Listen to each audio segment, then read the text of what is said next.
हमारा देखा द हम खड़ा।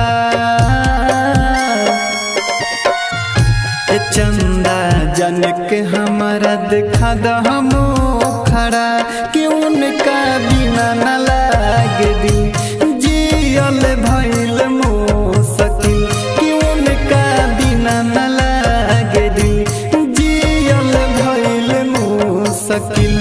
चंदा जन के हमारा देखा द हम खड़ा।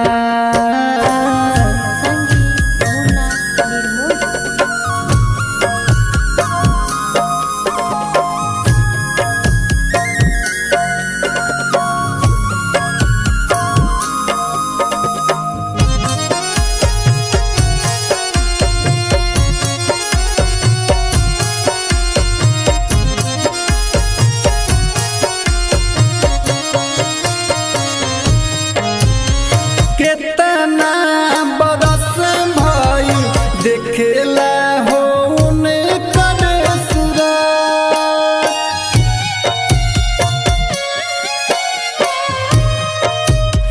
पहिले तरहलियू सुन न हमार मुराद करी गोहर सुना तो हसरू सल बाटे सब हमसे कैसे सुनाई अपन दिल के दुखड़ा।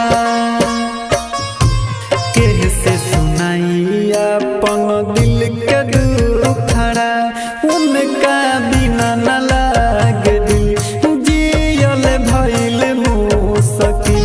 उनका बिना न लागे दिल जियल भइल मुश्किल। चंदा जन के हमारा देखा द हम खड़ा।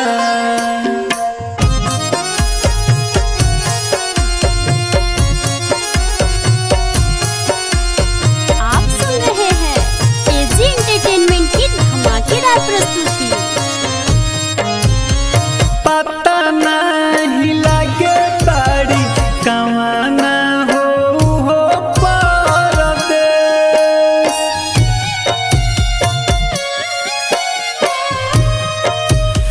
तोहा से कहिले बता दो ना खोजी सन देश।